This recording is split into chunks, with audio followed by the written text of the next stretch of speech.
Hello students. आज का हमारा टॉपिक है कोशी इंटीग्रल फॉर्मूला, कोशी समाकलन सूत्र।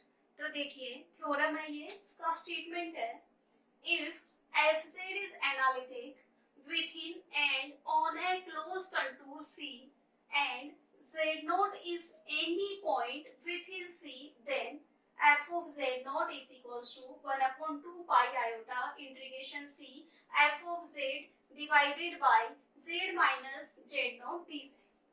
क्या कह रहा है थ्योरम का स्टेटमेंट कि fz है वो एनालिटिक है, fz विश्लेषित है within and on a close contour C, किसी क्लोज कंटूर सी के अंदर तथा ऊपर fz विश्लेषित है। तो उस क्लोज कंटूर सी के अंदर किसी बिंदु z0 के लिए हमें प्रूफ करना है f of z0 is equals to 1 upon 2 pi iota integration c f of z divided by z minus z0 dz। तो देखिए क्या किया हमने, सबसे पहले कंटूर बना लिया c।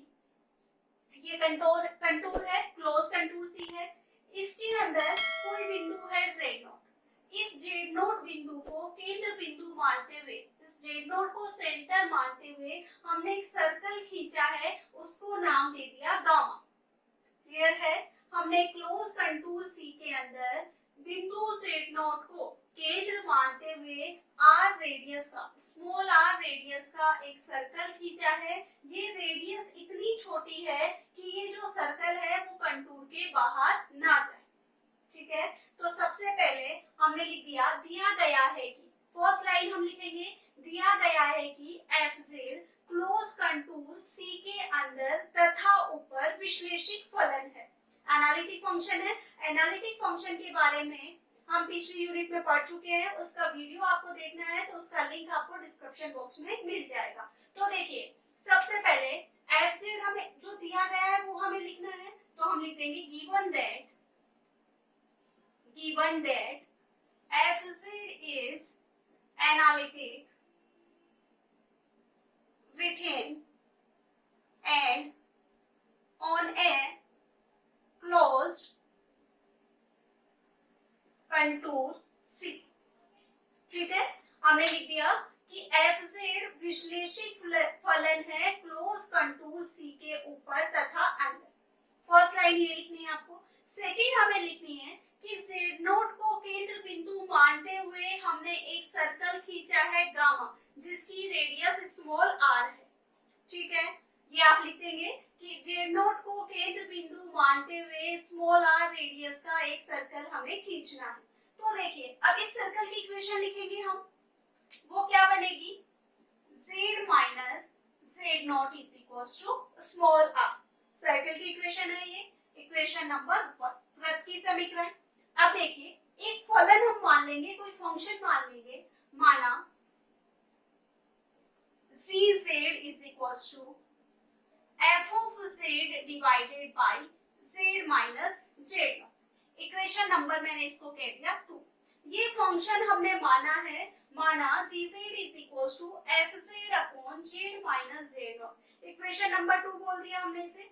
अब देखिए इस फंक्शन की क्या विशेषता है, ये जो फंक्शन है इसमें हम क्या देख पा रहे हैं कि ये फलन केवल z बराबर z0 पर विश्लेषित नहीं होगा, बाकी सारे जितने भी बिंदु है कंटूर के अंदर उस पे ये फलन आपका विश्लेषित होगा।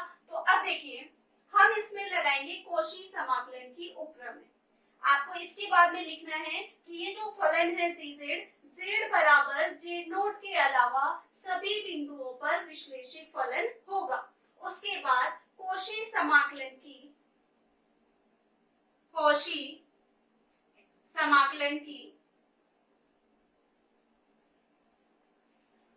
उपप्रमेय से कोशी समाकलन की उपप्रमेय कहती है कि जो बाहर वाला कंटूर है उसका जो इंटीग्रेशन की वैल्यू है और उसके अंदर हम जितने भी सर्कल बना दे उन सब की एडिशन की जो वैल्यू है वो इक्वल होगी। तो देखिए ये बाहर वाला है c, फंक्शन हमारे पास है gz dz is equals to, अंदर हमारे पास सर्कल है गामा, तो गामा cz dz। ठीक है, वैल्यू रखी है देखो अभी तक हमने जो जो थ्योरम में कहा था वो काम किया है स्टेटमेंट में। स्टेटमेंट में हमें कहा कि कंटूर है, हमने कंटूर बना दिया। कंटूर के ऊपर तथा अंदर फलन विश्लेषिक है, एनालिटिक है। जेड नोट को सेंटर मानते हुए हमने एक स्मॉल आर रेडियस का एक सर्कल खींचा है, सर्कल की इक्वेशन लिख दी। एक फलन हमने माना है, उसको हमने कहा है GZ, F Z divided by Z minus Z not. Cauchy समाकलन की उपक्रम हमने लगाई है इसमें, तो जो बाहर वाले की वैल्यू है अंदर वाले सब की वैल्यू के बराबर होती है, तो C GZ DZ is equals to gamma GZ DZ. ठीक है यहाँ तक। अब देखिए आगे हमें जीजेड की वैल्यू पुट करनी है, तो जीजेड की वैल्यू किससे रख देंगे हम, इक्वेशन नंबर 2 से। तो देखिए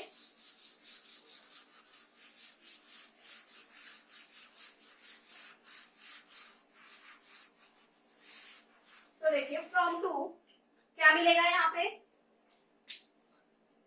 सी जीजेड की जगह पे f of Z divided by Z minus Z not D Z is equals to integration, ये गामा है आपका, जीजेड की value F of Z divided by Z minus Z not D z. ठीक है। अब देखिए हमें इसको सिंप्लीफाई करना है, तो ये वाली वैल्यू तो एज इट इज चलने दो, F of Z divided by Z minus Z not D Z. ये वाली जो वैल्यू है गामा, इंटीग्रेशन में गामा लगा हुआ है, एफ ऑफ जेड, एक इसमें f of Z not minus कर देते हैं हम, और एक f of Z not add कर सकते हैं, एड और सब्ट्रैक्ट किया है, divided by Z minus Z not D z. ठीक है। अब देखिए अलग अलग कर लेते हैं हम इसे, तो ये नीचे वाला रफ कर रही हूं मैं। अब देखिए ये चल रहा है इधर, इसके लिए सॉल्व कर रहे हैं हम, gamma F of Z minus F of Z not divided by Z minus Z not D Z plus gamma F of Z not Z minus Z not D Z. लिख सकते हैं ऐसा, इक्वल ये चल रहा है इधर हमारे पास, F of Z Z minus Z not D Z. Equation number 2 तक दे चुके थे, वहां पे 3 दे दिया। अब देखिए हम इसको सिंप्लीफाई करेंगे। अब ये गामा क्या था, सर्कल था, और सर्कल के लिए हमारे पास इक्वेशन थी, देखो z minus Z not is equals to r, equation number 1 जिसे हमें दी थी। अब इसको खोल लेंगे मोड को, तो यहाँ पे आ जाएगा Z minus Z not r e की पावर आयोटा थीटा। मोड को खोलेंगे तो आर ई की पावर आयोटा थीटा। अब देखिए इसको डिफरेंशिएट करते हैं, d Z is equals to z not का 0, आर ई की पावर आयोटा थीटा का होगा, तो आयोटा आगे आ जाएगा, ई की power iota theta D theta. इसको हमने दे दिया 4। अब इस इक्वेशन नंबर 4 से हम इस पार्ट को सॉल्व करना चाह रहे हैं, तो मैं इसको अलग से उठा के लिख लेती हूँ यहाँ पे। नाउ अब मैं gamma F of Z not divided by Z minus Z not D Z, हम इसे सॉल्व कर रहे हैं, इस वाली टर्म उठा के रख लिया हमने यहाँ से 3 से।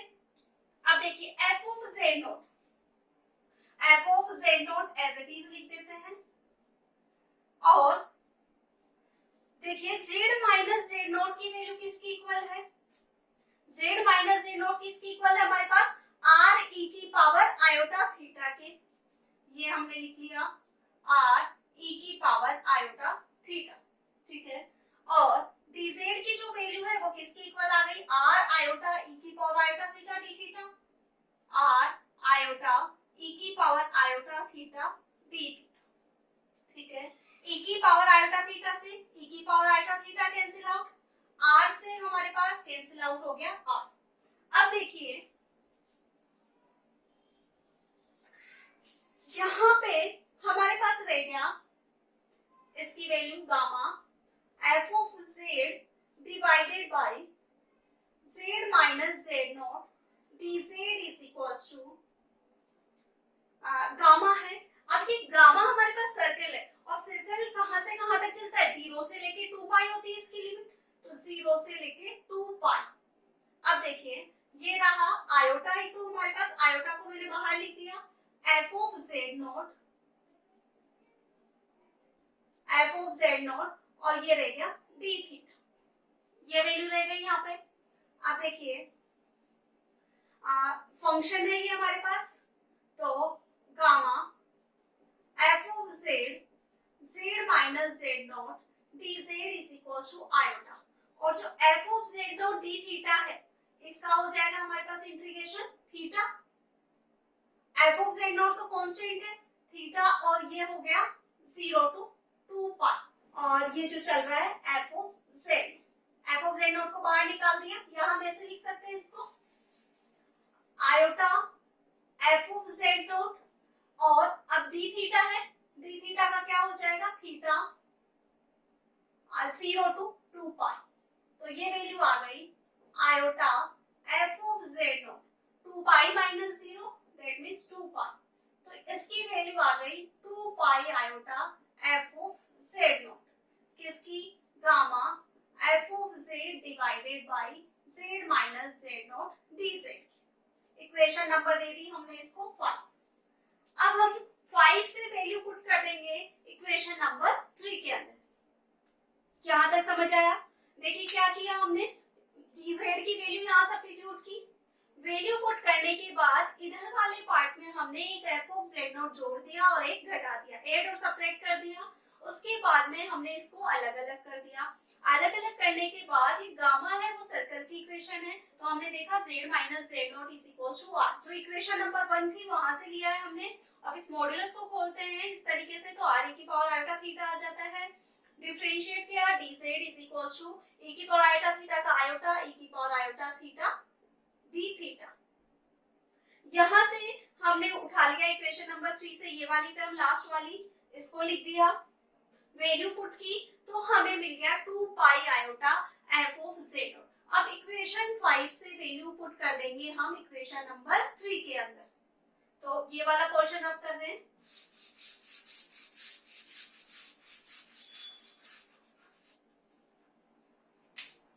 किससे दिख रहे हैं हम, फ्रॉम 3 and 5, इक्वेशन नंबर 3 व 5 से।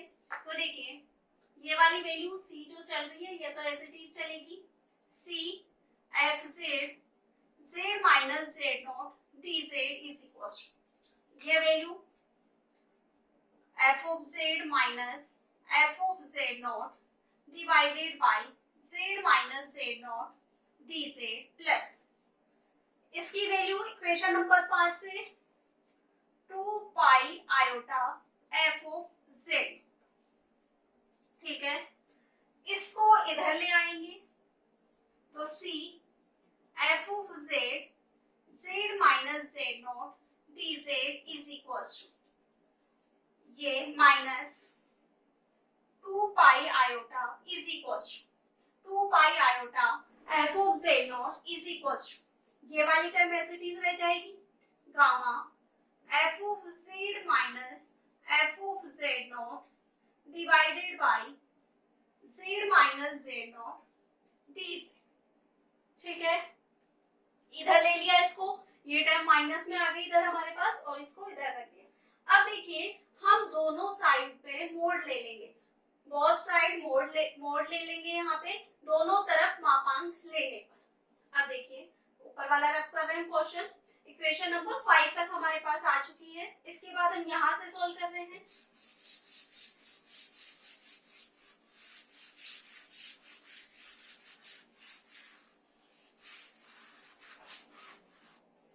ठीक है, यहाँ से दोनों तरफ मापांक लेने पर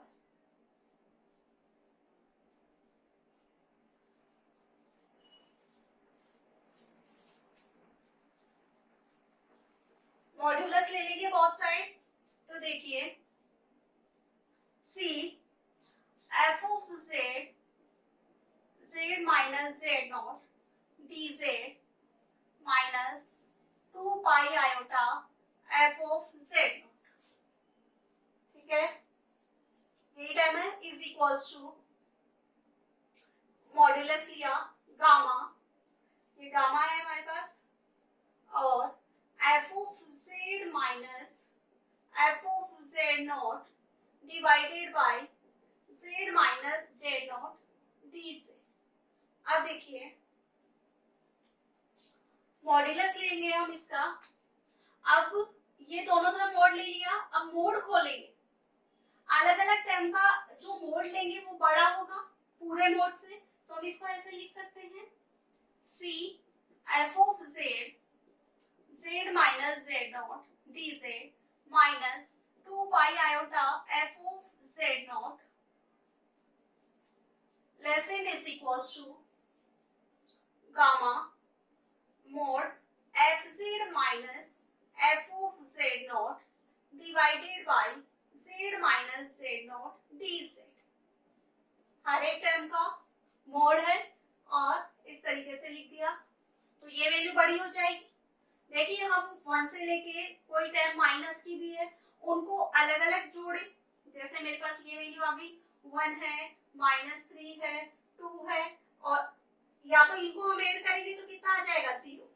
लेकिन अगर मैं इसका हर एक टर्म का 1 का भी मोड ले लूं, 3 का भी मोड ले लूं, 2 का भी मोड ले लूं और फिर ऐड करूं तो कितना आएगा हमें 3 2 5 और 6। तो ये वाली वैल्यू ज्यादा हुई तो सिंबल किसकी तरफ लगेगा, अलग अलग का जो मोड लिया उसकी तरफ। अब देखिए ये बात हो गई, मोड ले लिया हमने। अब मोड लेने के बाद में हम इसमें लगाएंगे equation of continuity. Equation of continuity apply करेंगे। Epsilon greater than 0, epsilon greater than 0 के लिए डेल्टा ग्रेटर देन 0 इस प्रकार विद्यमान है कि f mod of f of z minus f of z not less then epsilon, जबकि z minus z not less then delta. अब देखिए इस वाले पोर्शन में हम अप्लाई करेंगे तो वैल्यू क्या मिल जाएगी हमें। इसको मैंने इक्वेशन नंबर 5 तक हो गया था, इसको 6 दे दिया तो वैल्यू पुट करेंगे हम c f of z z minus z not dz minus 2 pi iota f of z not less than is equals to ये gamma integration f of z minus f of z not की value है epsilon और z minus z not की value है वो क्या है हमारे पास इक्वेशन नंबर 1 से सर्कल के लिए थी, वो थी स्मॉल r, और मोड ऑफ जो dz है उसकी वैल्यू किसकी इक्वल हो जाएगी हमारे पास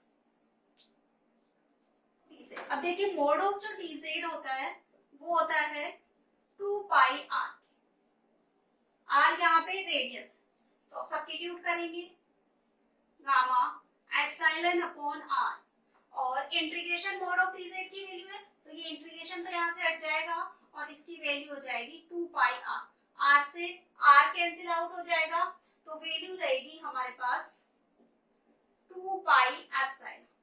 अब यहाँ पे एप्सिलॉन जो है वो आर्बिट्ररी है, एप्सिलॉन आर्बिट्ररी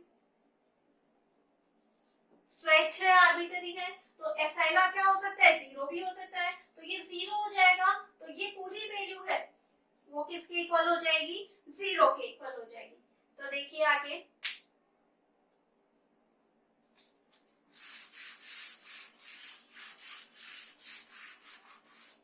ये 0 के इक्वल हो जाएगा तो c f z z minus z not dz minus 2 pi iota f of z not less than is equals to 0।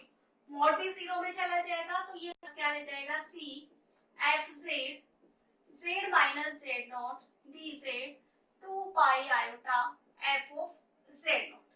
1/2 pi iota को नीचे भेज देंगे तो 1/2 pi iota integration c f of z divided by z minus z not is equals to f of z not. Equation number 7 और यही क्या है, Koshi integral formula है।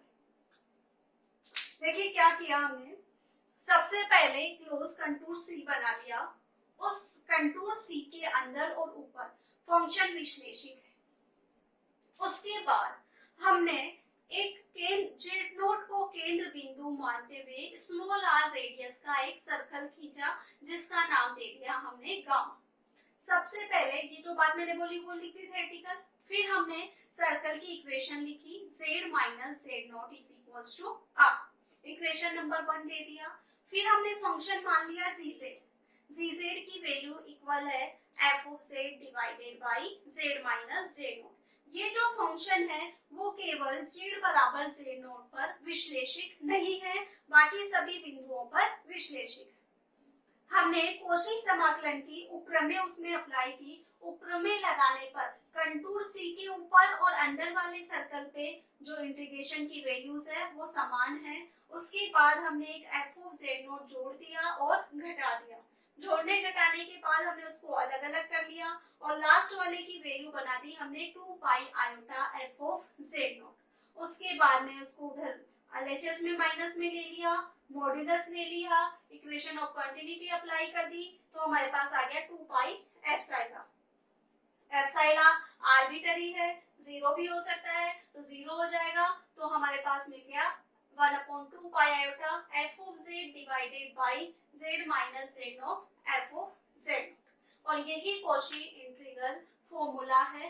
अब इससे हमें फॉर्मूला भी ध्यान रखना है क्योंकि स्टैंडर्ड प्रूफ भी आ जाती है थ्योरम, तो इससे एक और इसकी उपप्रमेय है वो भी प्रूफ की जा सकती है। तो देखिए उपप्रमेय क्या है, तो देखिए इसकी उपप्रमेय है if fz is analytic in domain G and G contain the circle gamma z minus z naught is equals to r, then f of z naught is equals to 1/2 pi 0 to 2 pi f of z naught plus r e की power iota theta d theta। देखिए अभी अभी हमने equation prove की थी f of z naught is equals to 1/2 pi iota f of z minus z naught dz। Equation number हमने दी थी उसे 7। अब देखिए हमारे पास वहां भी इक्वेशन नंबर 1 वही डायग्राम है, कंटूर सी है, उसके अंदर गामा एक सर्कल है जिसकी रेडियस स्मॉल आर है, तो z minus Z not is equal to r. अब इसको खोलेंगे तो z minus Z not r e की पावर आयोटा थीटा, इस जेड नॉट को इधर ले आएंगे तो z बराबर जेड नॉट आर ई की पावर आयोटा थीटा। डिफरेंशिएट करेंगे तो z का dz, z नॉट का 0, r as it is, e की पावर आयोटा थीटा का करेंगे तो आयोटा e की power iota theta d theta. ये जो वैल्यू है इसको हम इक्वेशन नंबर 7 में पुट कर देंगे, जो अभी हमने कॉची इंटीग्रल फार्मूला प्रूव किया था। तो कॉची इंटीग्रल फार्मूले में प्रूव करेंगे तो देखो f of z not put करेंगे वैल्यू, तो f of z not as it is equal to 1/2 pi iota as it is. अब f ऑफ z की वैल्यू किसकी इक्वल है, z not plus r e की power iota theta, z not plus r e की power iota theta divided by z minus z not, तो z minus z not equal है r e की power iota theta. उसके बाद में क्या है हमारे पास dz, तो dz की वैल्यू ये है आयोटा r e की power iota theta d theta. Iota से ये वाला आयोटा कैंसिल आउट, r से r कैंसिल आउट, देखिए आयोटा से ये आयोटा कैंसिल आउट, r से ये वाली r कैंसिल आउट, e की पावर आयोटा थीटा से e की power iota theta cancel out. और देखिए क्या रह गया यहाँ से, तो 1/2 पाई 0 to 2 पाई और ये ऊपर वाली वैल्यू फंक्शन के साथ में और d थीटा। इक्वेशन नंबर 9 दे दिया और इसे ही गाउसीय मध्यमान प्रमेय भी कहते हैं। गाउसीय मध्यमान प्रमेय भी कहलाती है ये। तो देखिए ये वाला भी अगर हमारे पास गाउसीय मध्यमान प्रमेय का प्रूफ आता है तो भी हमें कॉची इंटीग्रल फॉर्मूला प्रूफ करना होगा, देन उसके बाद में ये पूरा प्रोसेस हमें करना है। तो आज के लिए इतना ही। अगले टॉपिक में हम कॉची इंटीग्रल फॉर्मूले के डेरिवेटिव के बारे में बात करेंगे।